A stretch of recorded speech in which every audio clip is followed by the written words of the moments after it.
Y ustedes recordarán que la sabiduría, el primer aspecto o característica es la palabra Sofía. Diga conmigo, Sofía.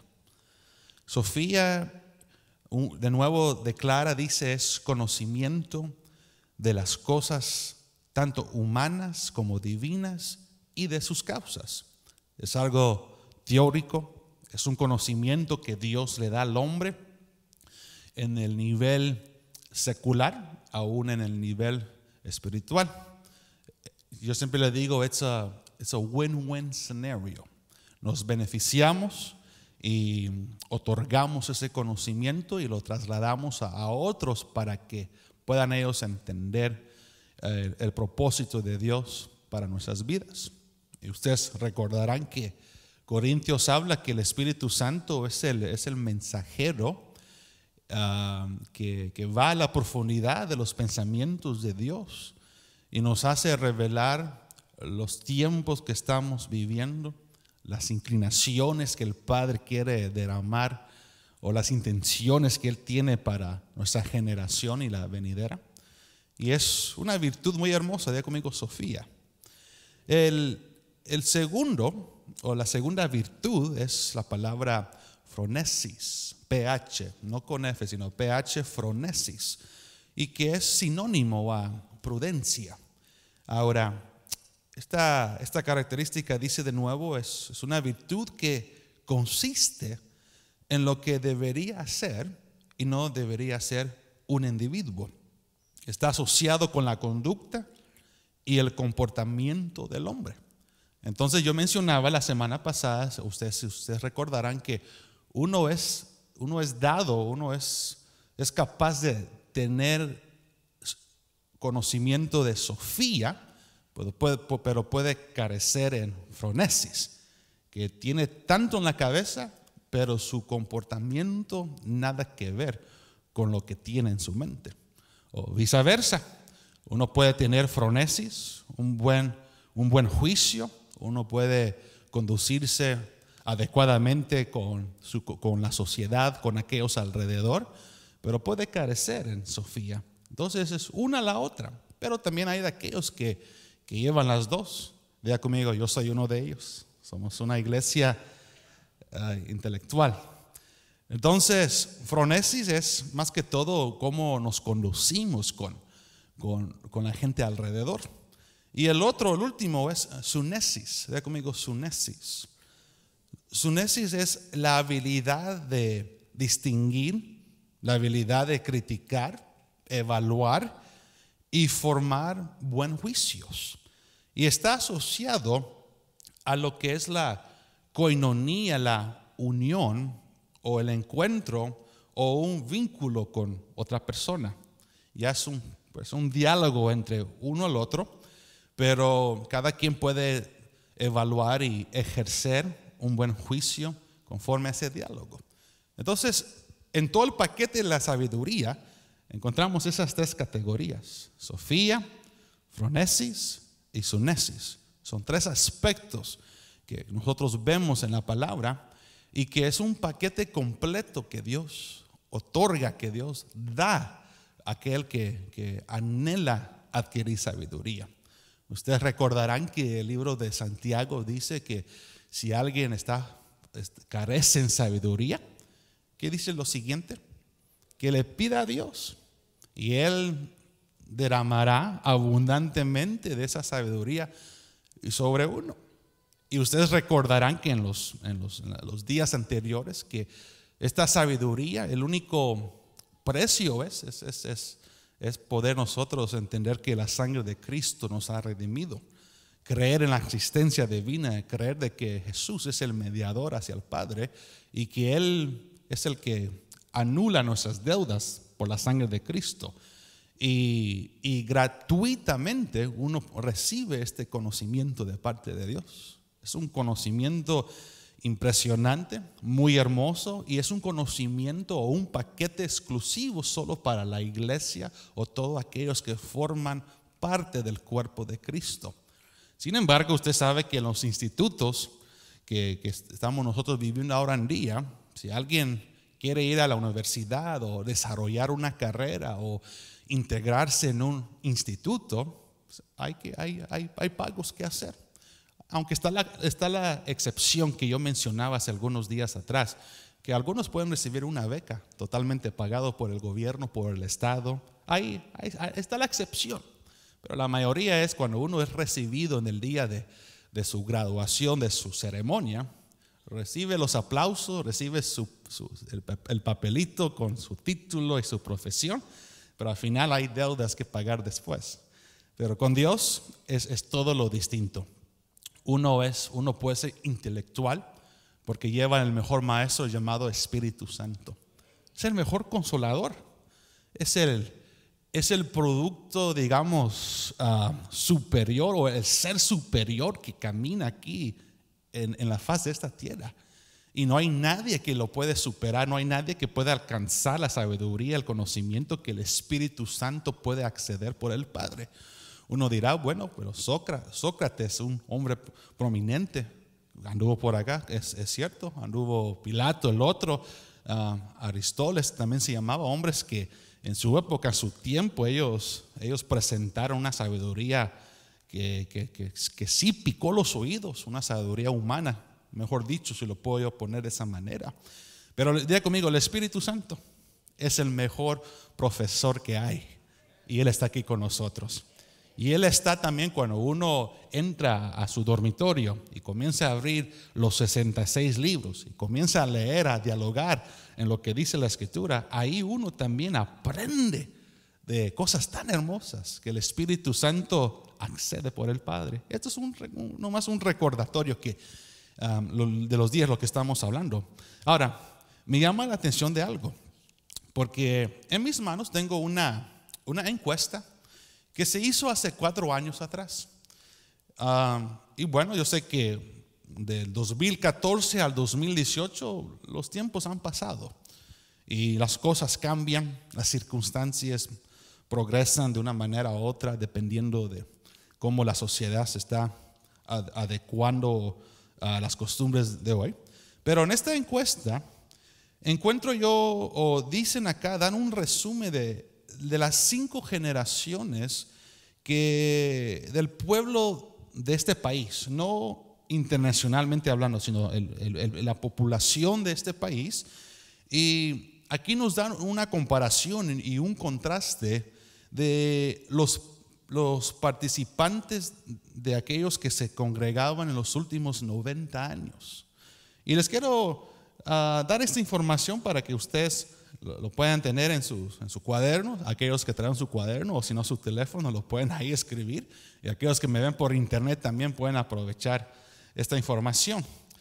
Bueno, veo en la primera categoría se encuentra la generación que se llama The Silent Generation, la generación silenciosa.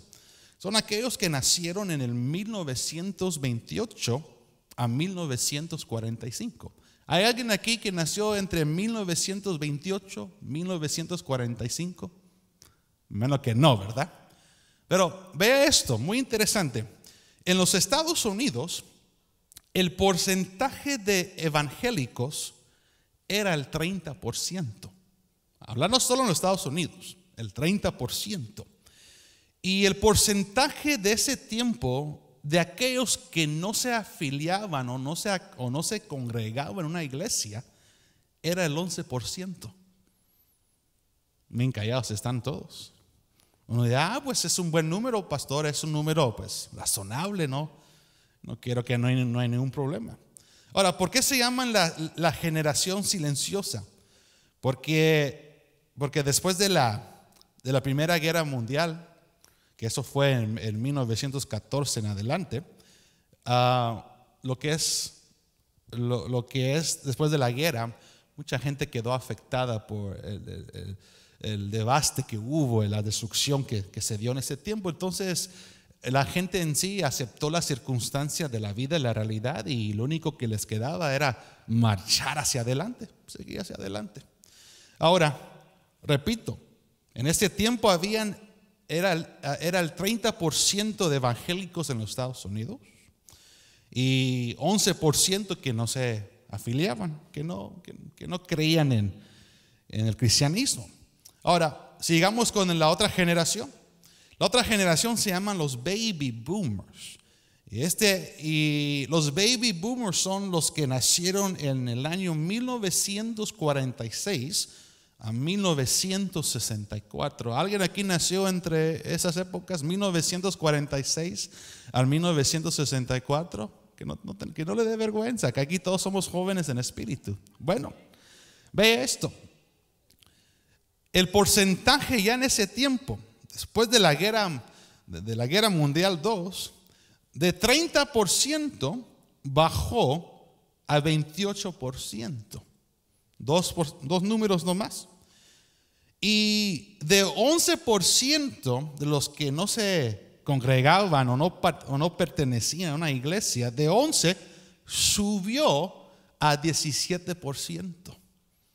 Entonces había más gente que no quería congregarse, más gente que no querían saber de la cristiandad o el mover evangélico.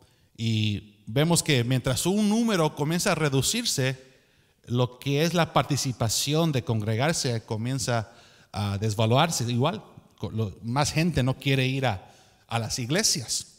Ahora, la otra generación, está la generación X, que es 1965 a 1980. ¿Alguien nació en 1965 a 1980? Yo creo que la mayoría pueden levantar sus manos, yo creo. Y lo digo con todo respeto y amor.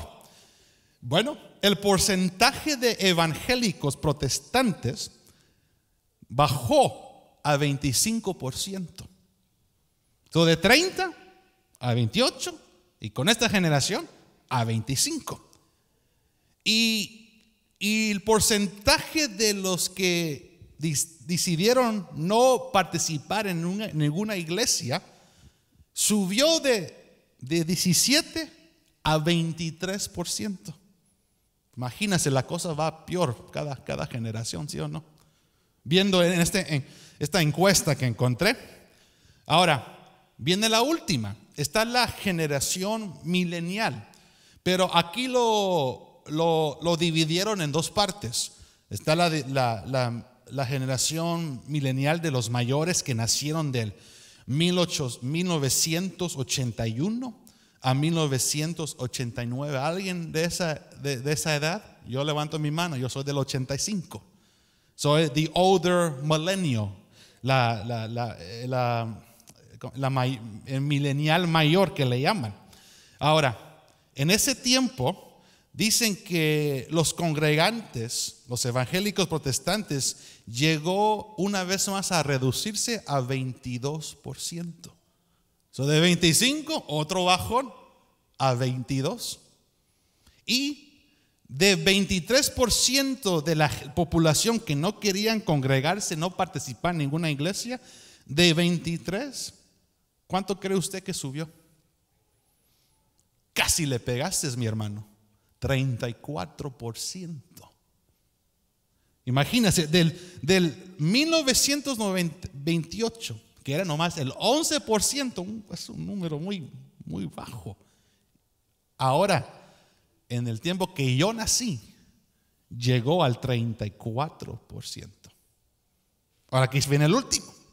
Viene la generación milenial, pero ya los más chicos, que son los que nacieron en el 1990 a 1996. ¿Alguien acá, un joven que nació en ese tiempo? Hay una jovencita ya que nació, hay Andre que nació en ese tiempo. Bueno, vea esto. El porcentaje ahora que estamos nosotros viviendo entre los evangélicos aquí en Estados Unidos nomás es el 19%. 19%. Y los que no se congregan o los que no quieren saber absolutamente nada del cuerpo de Cristo subió de 34 a 36%. ¿Qué quiero yo decir con esto con esta encuesta? Que cada año, cada generación de una manera están rechazando lo que es la relación de Cristo Jesús en cada generación. Cada generación, bueno, ahora los milenios Ahora ellos son más críticos, más observadores. Ahora ellos son, más que todos, ellos demuestran más características de Tomás. Aunque mis ojos no lo vean, no lo voy a creer. Tiene que estar enfrente de mí parado, y si está ahí, entonces creeré. Y usted sabe lo que dijo Jesús: bienaventurado aquel que no lo ha visto, pero que ha creído. Entonces, ahora en día estamos viendo que en los días postreros que vienen, nuestra generación se está volviendo más crítico, están desafiando los principios de la Biblia, están desafiando la buena doctrina. Muchos están cuestionando la sana doctrina, a tal punto que ya su fe llega a una crisis que se está ahogando. Ya su fe comienza a desligarse en sí de los principios de Dios, y comienzan a tomar o formar otras ideologías que nada tiene que ver con lo que Dios quiere hacer en estos tiempos para nosotros. Y siempre he dicho, cuando hay una decadencia, digamos, en nuestra sociedad, cuando las cosas están casi de tronar, es porque hay un avivamiento que se está acercando para nuestra sociedad. Y todos lo sabemos que en el sur de California o con la comunidad hispana estamos esperando una manifestación muy linda de parte de Dios. Los americanos, los gabachos ya tuvieron su época. Los afroamericanos también están viviendo su época, tuvieron su temporada. Y ahora se dice que viene un derramamiento para el pueblo hispano, porque los hispanos, algo que sabemos hacer es que somos bien apasionados en la alabanza. Nos gusta adorar, nos gusta levantar nuestras manos en alto, nos gusta en sí andar con toda libertad en la presencia del Señor. Aunque nadie diga amén, pero es la verdad. ¿Están conmigo en este día? Entonces les quería nomás compartir este reportaje que se me presentó. Y yo digo, Dios mío, tenemos una responsabilidad todos nosotros, de alimentar la buena enseñanza, la fe, así como Timoteo, que recibió de Loida, de Eunice, de su abuela, de su madrecita, y él recibió las mismas características que las generaciones de antes también recibieron.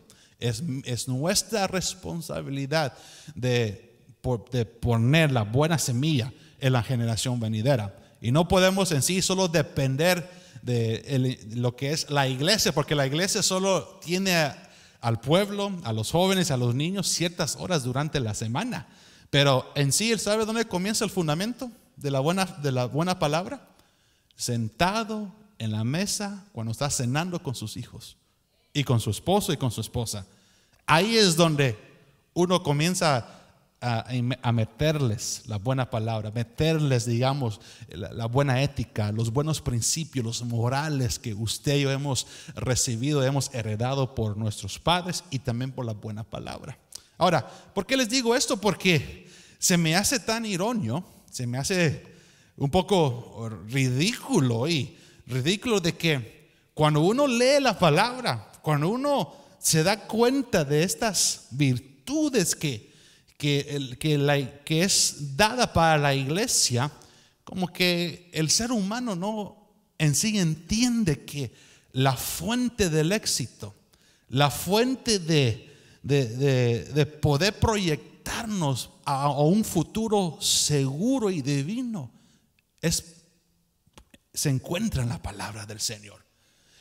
Y en vez de correr hacia ella con afán, en vez de tirarnos, digamos, totalmente a estas fuentes, vemos de que la generación venidera decide mejor de rechazar lo que son los principios bíblicos o lo que es la creación de Dios. Y en vez de ser atraídas, mejor queremos mantener nuestra distancia y no saber absolutamente nada de los acontecimientos alrededor. Ahora en día la iglesia, hablando generalmente, todo el cuerpo de Cristo, nos hemos vuelto muy tolerables. We're very tolerant Toleramos ciertas cosas que hace 20, 30 años atrás uno diría, eso sí es una abominación. Eso sí es tabú, por decir. Eso sí no es agradable ante Dios. Pero ahora como que hay una resistencia hacia eso. Como que ahora ya a la iglesia le han dado una anestesia a saber por qué parte del cuerpo, pero se corrió por todos lados y ahora uno tolera más las cosas que se ve afuera de nuestra sociedad. ¿Sí me hago entender? Isaías habla, hay un pasaje donde Isaías dice, lo que antes era considerado bueno, ahora es malo. Y lo que antes era malo, ahora es considerado bueno. Como que las cosas ya están cambiando de tal manera, y usted ve que los grupos LGBT, los LGBT, creo que es el acrónimo, están tratando que el gobierno mismo, el Estado mismo estén en favor de ellos, y que de una manera todos nosotros que nos basamos en los principios bíblicos lleguemos a un acuerdo a su ideología. Entonces tenemos que despertarnos de una manera u otra. Alguien está diciendo, pastor, ¿por qué está predicando política? No es que estoy predicando política, sino si nosotros vamos a hacer la luz en medio de la sociedad, tenemos que dar nuestra voz, tenemos que dar a conocer nuestra postura, tenemos que dar a conocer de que lo que estos grupos están tratando de influir ahora no se va a permitir. Por ejemplo, yo pues ya siendo padre, pues pienso en mi hija, digo, Dios mío, mi hija va a nacer o se va a crear en un ambiente donde solo los padres y el Espíritu Santo con su guianza la van a proteger de una manera u otra, porque si no uno corre el riesgo de dejar que sus hijos se desvían. Están muy callados todos en este día. Si quieren cambio el tema, hablo de otra cosa si quieren. Pero veo de que nosotros tenemos que alumbrar y nuestra voz se tiene que dar a conocer de que no vamos a permitir o no vamos a tolerar las artimañas del mundo o del enemigo, y que quiere corruptir a nuestros jóvenes o las generaciones venideras. Bueno, continuando, no quiero yo salirme del propósito de esto, pero veo una palabra ahora en Hechos capítulo 17, que Pablo va a esta ciudad, Atenas, y se da cuenta que él está rodeado de tantos ídolos, de tantos filósofos, gente que manejan el humanismo, gente que dependen en el conocimiento humano. Y usted sabe que el filósofo es un amante de la sabiduría, ama el conocimiento, ama el comprender, digamos, cómo el mundo trabaja, cómo el mundo se mueve. Y vemos de nuevo versículo 16, acompáñenme en este día, dice lo siguiente: mientras Pablo los esperaba en Atenas, su espíritu se indignaba dentro de él al contemplar la ciudad llenos de ídolos. Verso 17. Así que discutía en la sinagoga con los judíos y con los gentiles, temerosos de Dios, y diariamente en la plaza con los que estuvieran presentes. Ahora ponga atención lo siguiente, versos 18 a 19, porque es muy importante cómo el pensamiento del ser humano se desvía a ideologías tan erróneas, tan ilógicas, por decir. Verso 18 dice: también disputaban con él algunos de los filósofos. Y hay dos grupos que quiero yo mencionar hoy en este día. En el tiempo de Pablo, tantas ideologías se movían en Grecia con los griegos. Pero en particular la Biblia menciona de dos. Uno son los epicureos y el otro es estoicos. Muy difícil para pronunciar aún para mí, que me cuesta pronunciar estas palabras. Pero quiero comenzar con el primer grupo, que es epicureos. Ese pensamiento, esa ideología, significa el poder adquirir placeres, poder uno disfrutar el momento de la vida. y saber de que el propósito de la vida constituye de tener placeres, gozo y algún entretenimiento del ser humano. No me refiero solo al ambiente sexual, sino placeres que el mundo ofrece en la vida cotidiana del ser humano. Entonces, para entender un poco más esta ideología, dice la palabra epicúreo se refiere a alguien que sigue una doctrina que se dedica al hedonismo, que predica que la meta máxima de la vida es el placer de los sentidos, lo que uno posee. Esta doctrina le debe su nombre a un filósofo que se llama Epicuro, se llama así.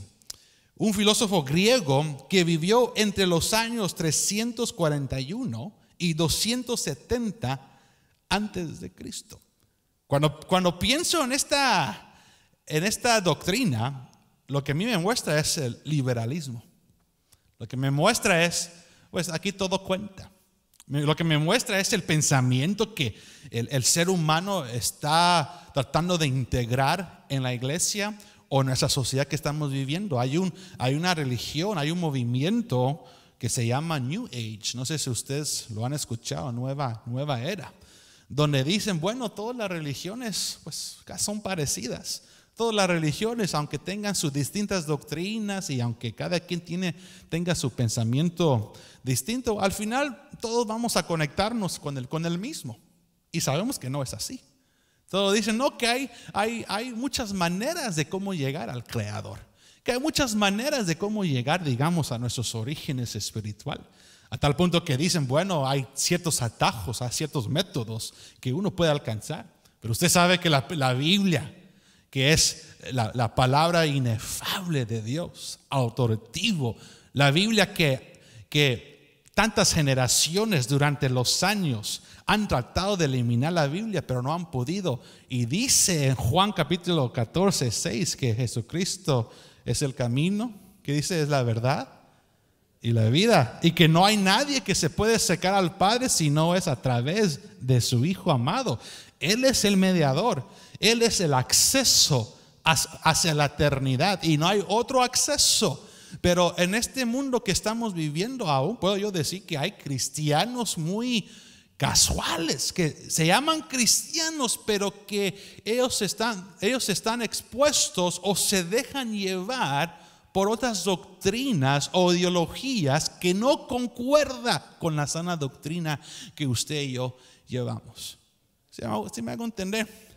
Yo no digo que no hay nada de mal que un creyente vaya y que escuche a otros expositores. Yo quiero que cada ministro, cada persona que Dios está levantando en su época, Dios los usa en distintas maneras, pero hay de aquellos, y perdón por la palabra que voy a usar, pero aquí no hay ninguno, ni los que me ven por internet, o quizás alguien que me ve por internet.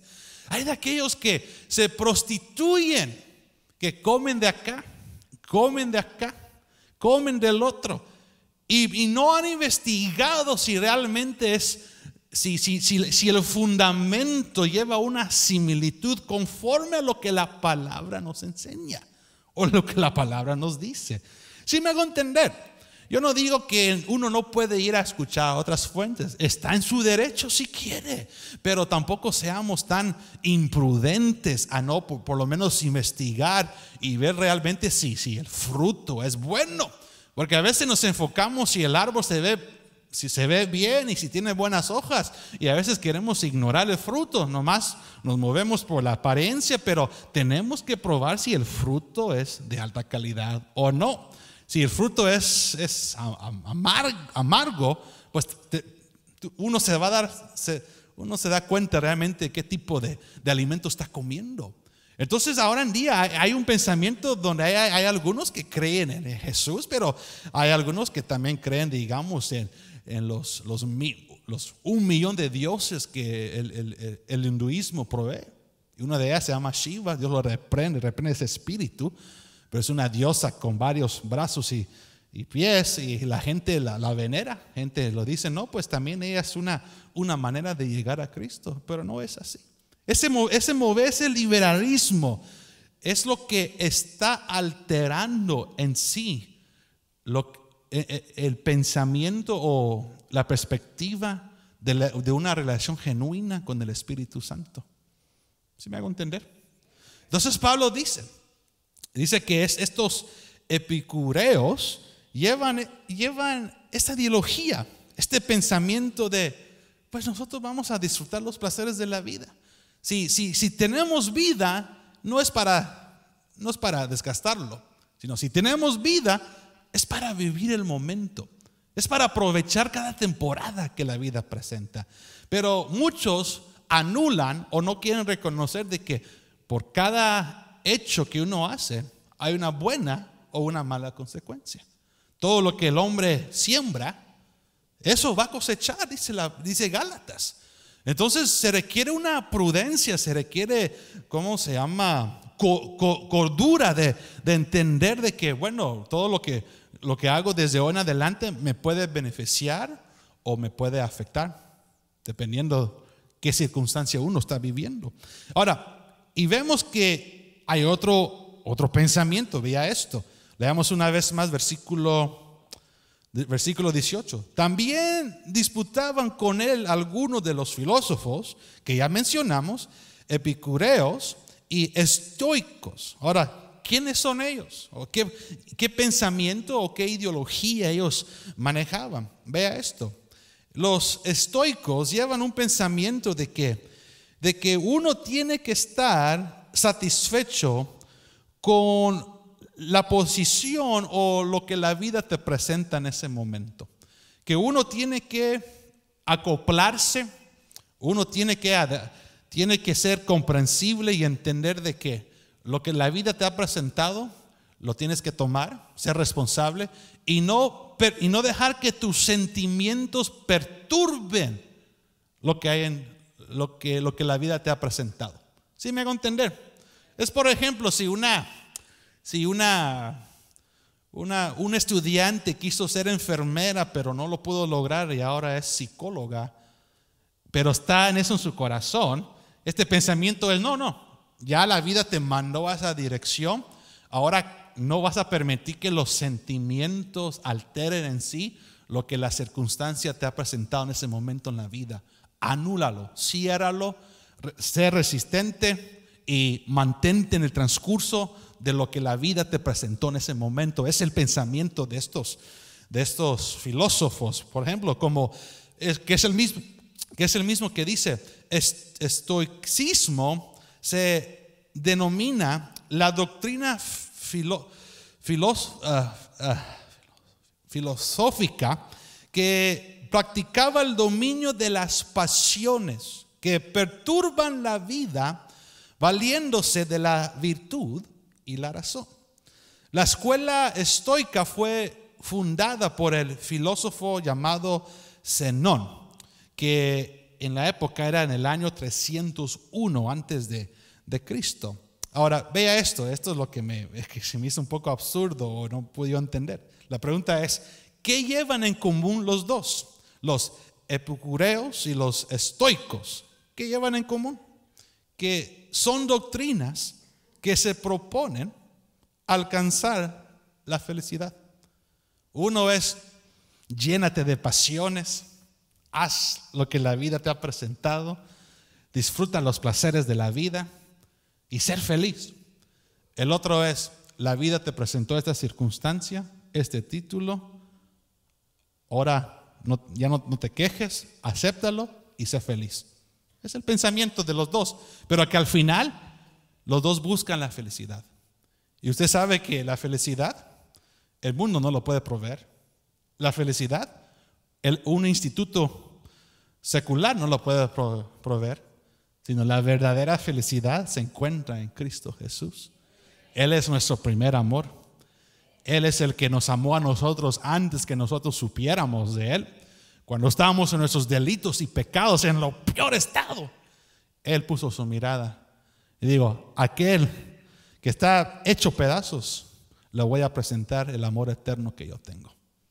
Continuamos. Entonces Pablo se encontraba discutiendo estas ideologías se encontraban estas conversaciones.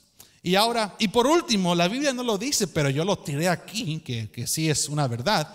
Aparte de los epicureos y aparte de los estoicos, también se movía mucho lo que es, y usted puede quizás entenderme en estos tiempos que estamos viviendo, se movía mucho lo que es escepticismo.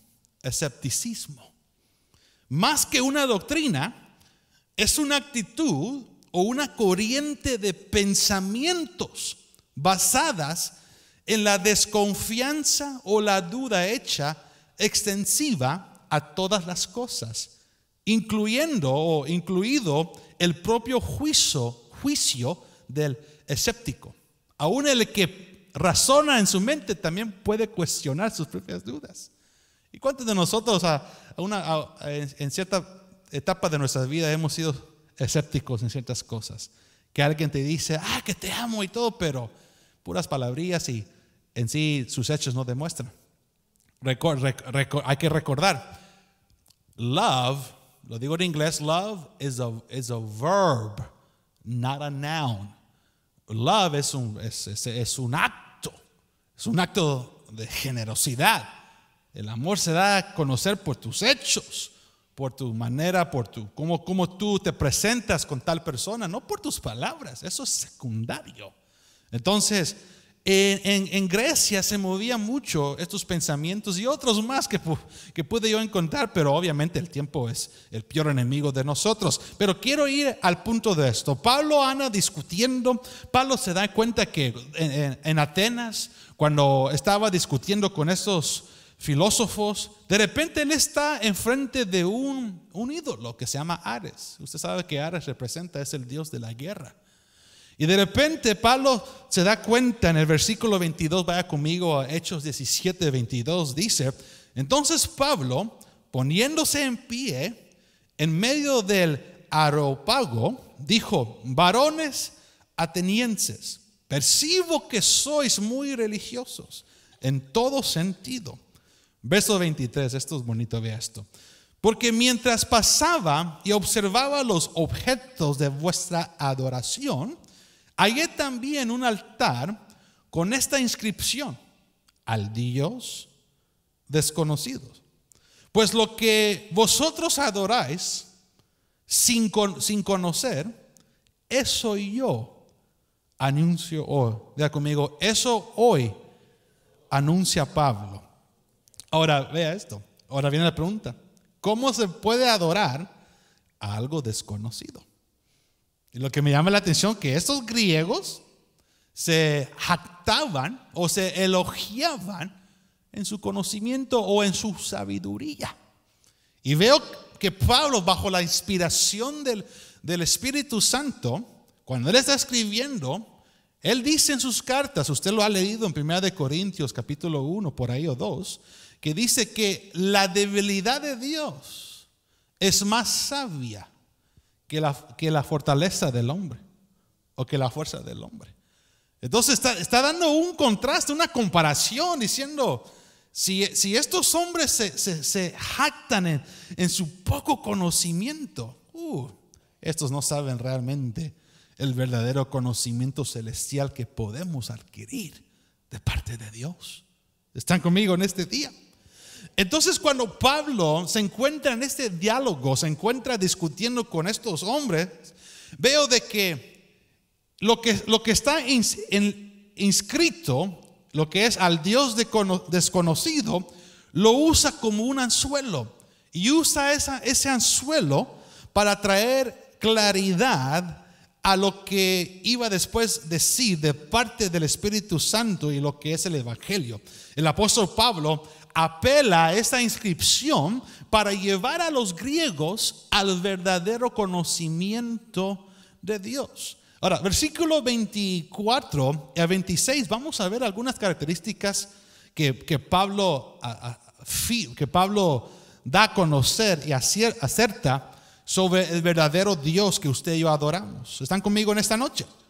Dice el verso 24: el Dios que hizo el mundo y todo lo que en él hay, puesto que es Señor del cielo y de la tierra, no mora en templos hechos por manos de hombres. Lo que Pablo está diciendo es que el Dios que adoramos no es como el ídolo los ídolos que ustedes tienen ahí en Atenas, que solo se quedan ahí y que absolutamente no hacen nada. Verso 25, vea esto sí es muy bonito. Dice, verso 25, sí. Ni es servido por manos humanas como si necesitara de algo, puesto que Él da a todos vida y aliento y todas las cosas. Verso 26. Y de uno o de una persona, de una raza, dice, hizo todas las naciones del mundo, la raza humana, para que habitaran sobre toda la faz de la tierra, habiendo determinado sus tiempos señalados y los límites de su habitación. Entonces me llama la intención de que Pablo le está diciendo claramente a ellos, sus ídolos pues están parados, no hacen absolutamente nada. Y ustedes se elogian en esa sabiduría, ustedes se jactan en ese conocimiento, y ustedes están en sí en un estado de crisis, y lo vamos a ver más adelante en la palabra. Pero aún afirma, vea lo siguiente, afirma Daniel capítulo 5 verso 23, lo puede anotar.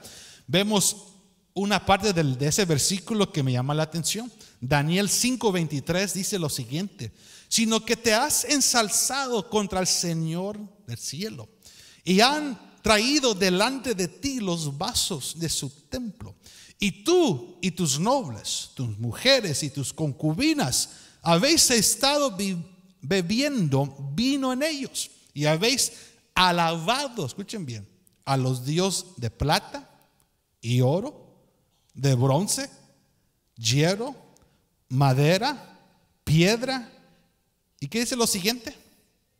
Que ni ven, ni oyen, ni entienden.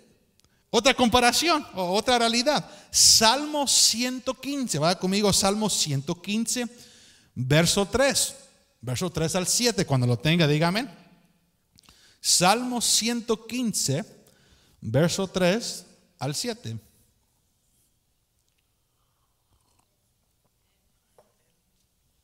Aún el salmista declara esto: nuestro Dios, sea conmigo, nuestro Dios está en los cielos, Él hace lo que le place. Ahora vea la comparación que da después. Verso 4: los ídolos de ellos son plata y oro, obra de manos de hombres. Verso 5: tienen boca y no hablan. ¿Qué más dice? Tienen ojos y no ven. Tienen oídos y no oyen. Tienen nariz y no huelen. Tienen manos y no palpan. Tienen pies y no caminan. No emiten sonido alguno con sus gargantas. Ahora, esto me hace conocido mucho aún en la cristiandad que estamos viviendo. Por ejemplo, no para señalar a los católicos, pero yo sé que ellos muchos veneran los santos. Van a las iglesias, usted va a una iglesia católica, yo pues he ido a algunas por curiosidad, no para congregar, sino por curiosidad, solo para tener eso bien claro, ¿verdad?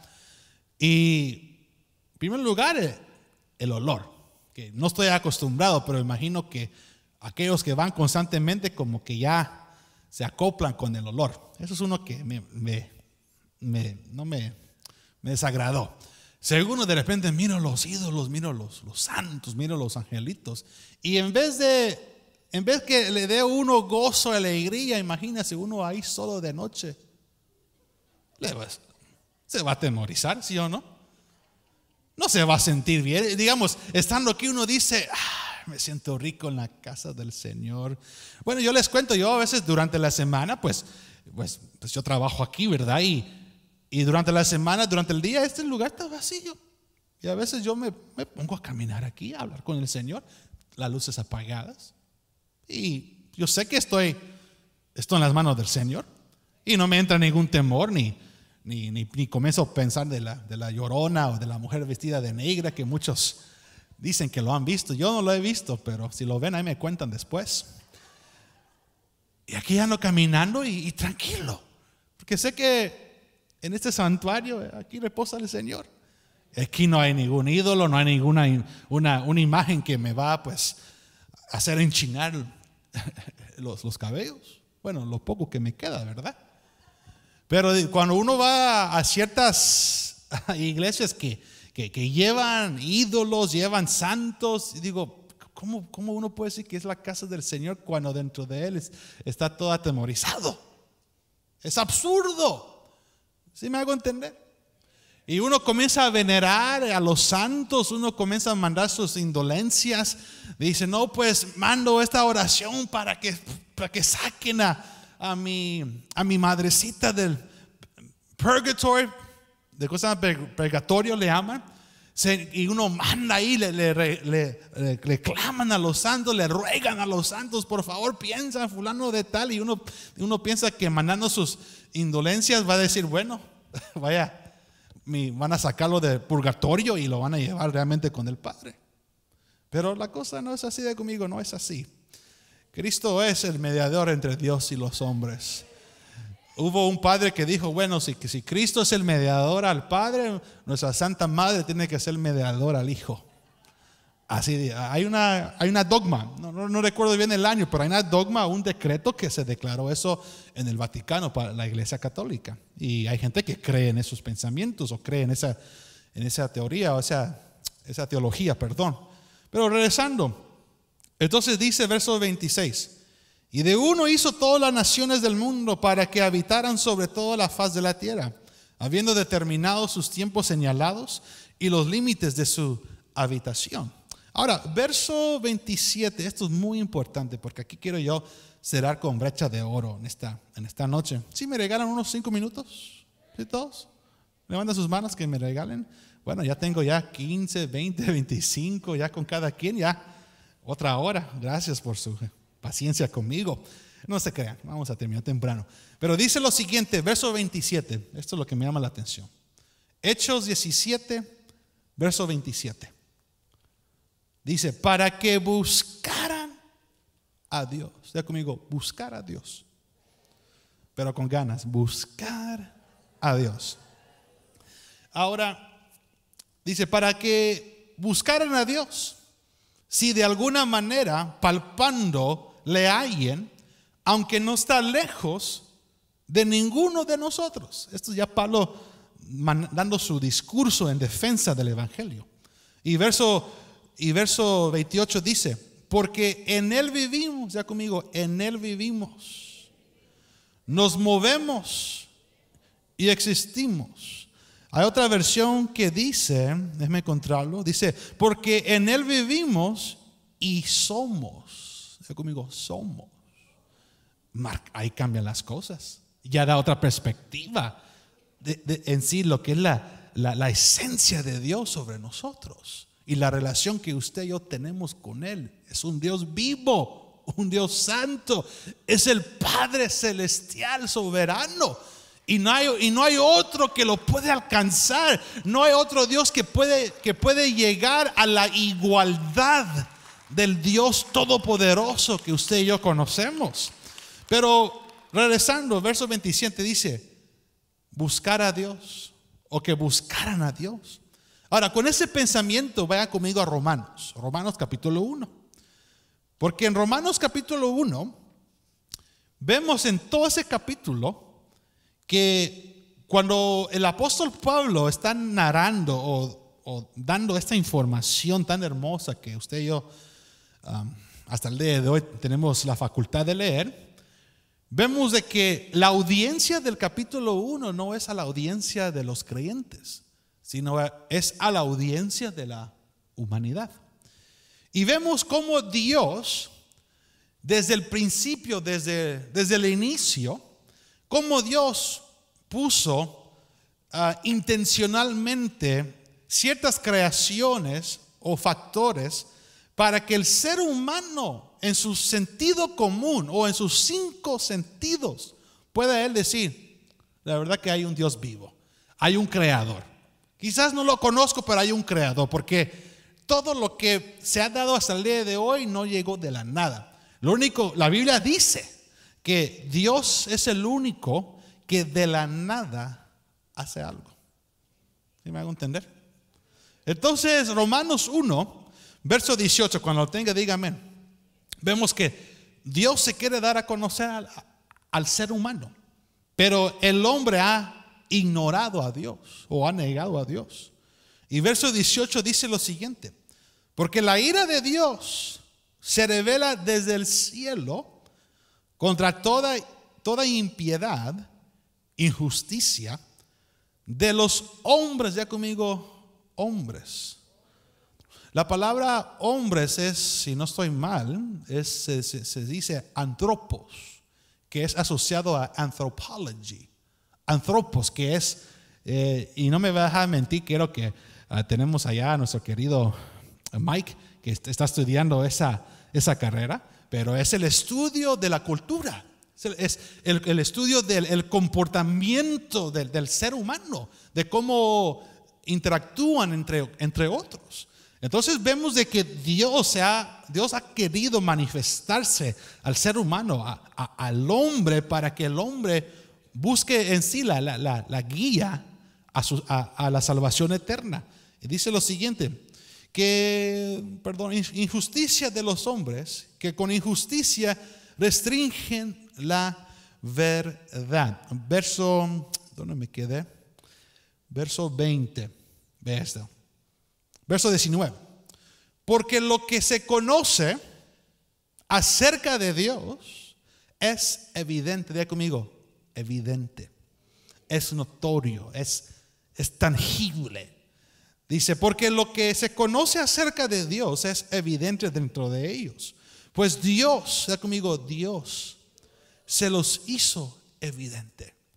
A pesar de su incredulidad, o a pesar de aún razonar realmente la existencia de Dios, Dios todavía fue tan, ¿cómo se dice? Insistent, de buscar otros medios a revelarse al ser humano. Ahora, esto me llama la atención porque versículo 20 dice otra verdad. Vea lo que dice verso 20. Porque desde la creación del mundo, sus atributos invencibles, su eterno poder y divinidad se han visto con toda claridad, siendo entendidos por medio de lo creado, de manera que no tienen excusa. Hermanos, mi estimado, quiero mantenerme en este pensamiento. Todo lo que hay aquí alrededor, si uno alza los ojos de noche y ve las estrellas, es increíble de que Salmos, creo que Salmos 147 por ahí o 149 dice que Dios sabe el nombre de cada estrella dentro de su creación. Y usted sabe que en nuestra galaxia hay más de 15 billones de estrellas dentro de nuestra galaxia. Y los científicos han descubierto, nuestro pastor lo ha dicho y lo voy a repetir de nuevo, que aún en nuestro universo ya averiguaron de que hay millones de galaxias. Si en una galaxia hay trillones de estrellas y hay millones de galaxias en el universo, en el conocimiento infinito de Dios, Él sabe los nombres de cada uno. Qué poderoso es Dios. Estaba viendo un artículo. Usted sabe que el año pasado surgió lo que es el eclipse. Pero estaba viendo una parte de un artículo donde dicen que los científicos están preguntando cómo es de que las dimensiones de la luna con la tierra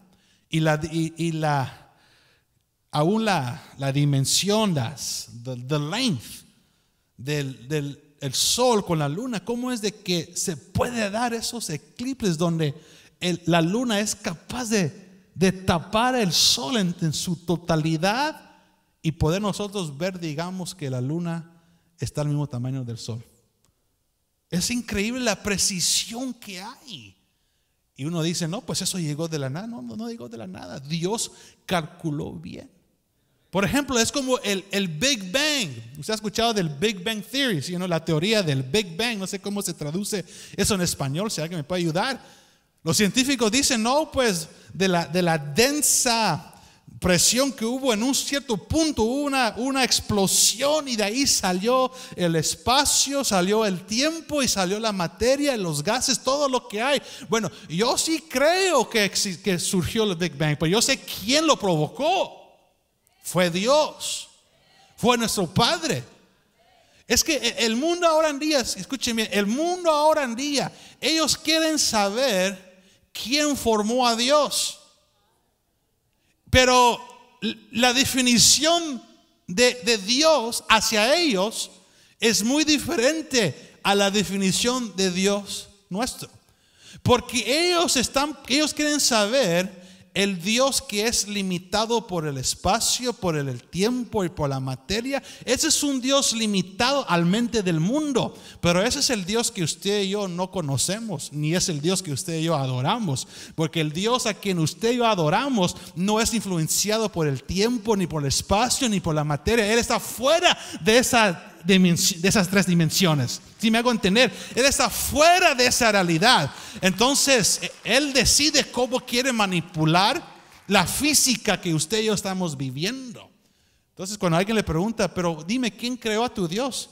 Usted dice, yo creo que estás preguntando la pregunta más errónea, porque la respuesta que tú quieres es quizás de otro Dios, pero a que nosotros adoramos no está constreñido, no está limitado por estas dimensiones. ¿Están conmigo en este día?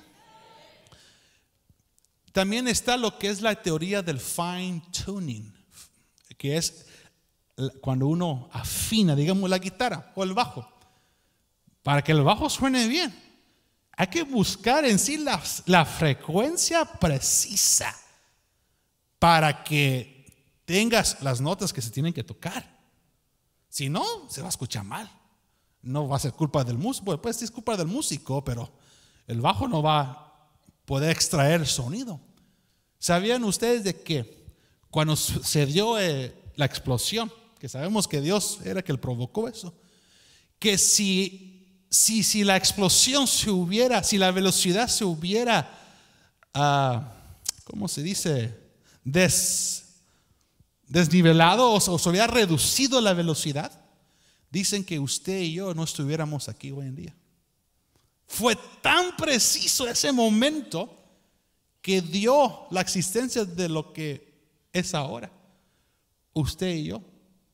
Si se hubiera visto alguna alteración, un milisegundo, milisegundo, las posibilidades, dicen los científicos, el ser humano no hubiera estado aquí en la tierra.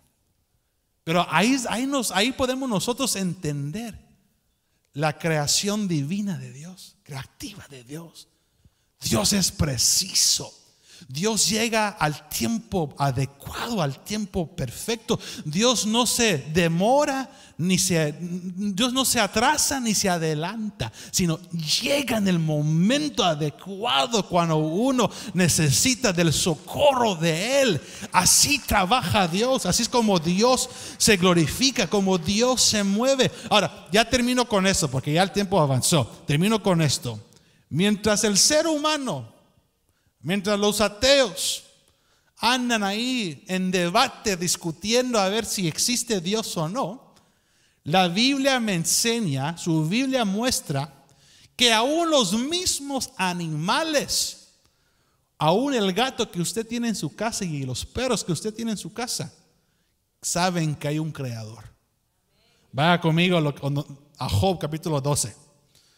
Hoy esta noche fue muy informativo, yo creo. No fue una prédica, fue una enseñanza que me impulsó el Señor a dar con ustedes en esta noche. Job 12, vea esto. Vea lo que dice Job capítulo 12. Hasta los mismos cabezones quedan atónitos en saber que los animales son más inteligentes que ellos.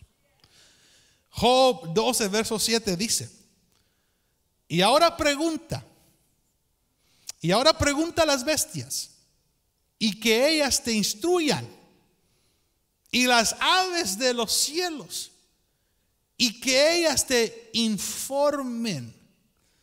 O habla la tierra y que ella te instruya. ¿Están conmigo? Y que los peces del mar te lo declaren. Paremos un momento. Esto me hace recordar de Jonás. Cuando Dios se dio cuenta que Jonás andaba muy desobediente, ¿qué hizo Jonás? Le habló al pez gigante: oye, trágate a este Jonasito. ¿Usted cree que el pez dijo: yo no creo en un Dios? ¿Quién es usted que me está hablando? No lo reprochó. ¿Qué hizo el pez? Pues me está hablando el Creador, pues tengo que hacerle caso.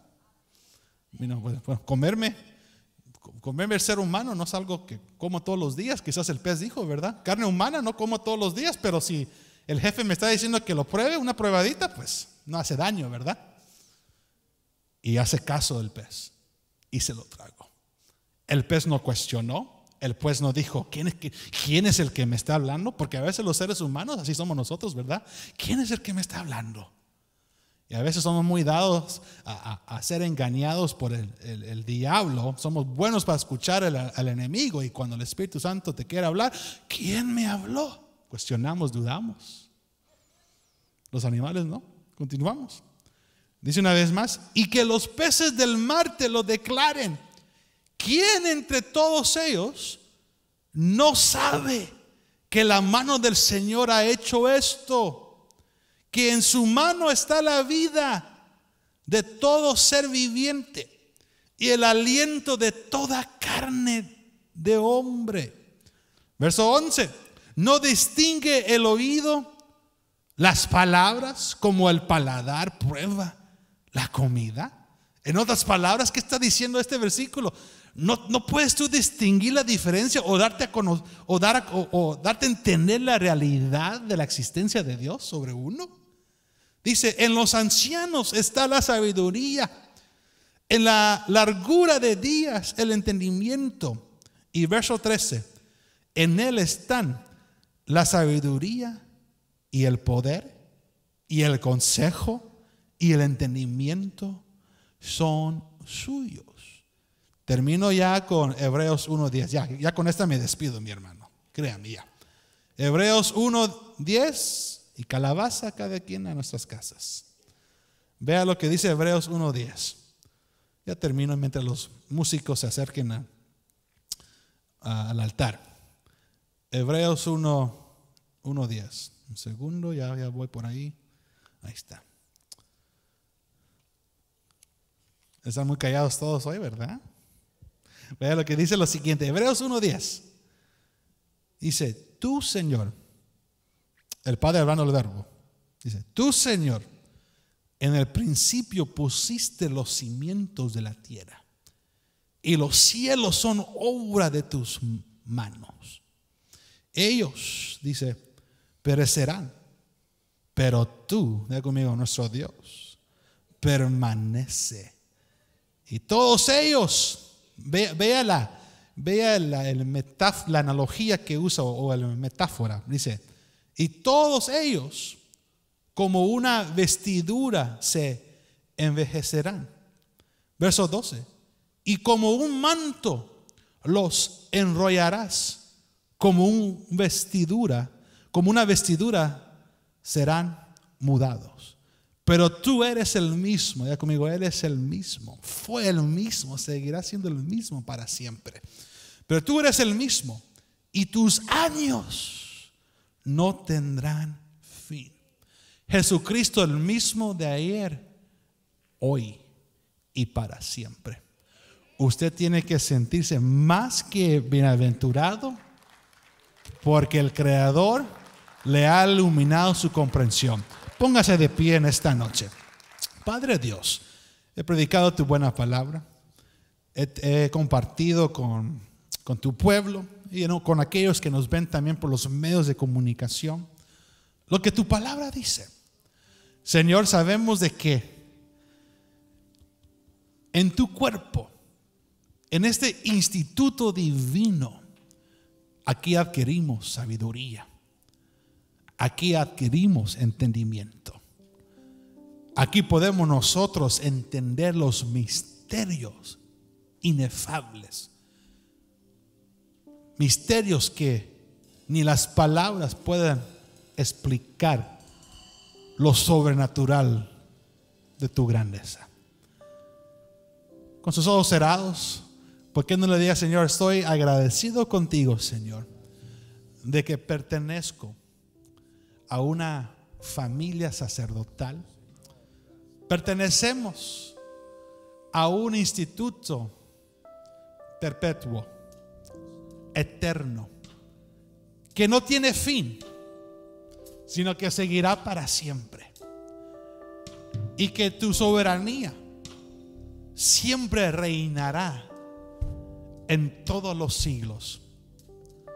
Pasarán los años, pasarán las generaciones, pero más tu palabra permanecerá para siempre. Dice tu palabra, Señor. Padre Dios, te imploro en esta noche que podamos esta semana adquirir, acumular más conocimiento, más entendimiento de nuestro propósito aquí en la tierra. Ilumina nuestro camino, ilumina nuestras sendas, Señor. Ilumínanos para poder, Señor, estar siempre en el apogeo de tu gloria. Bendice a cada familia que está aquí, Señor. Llévanos en bien a nuestros hogares.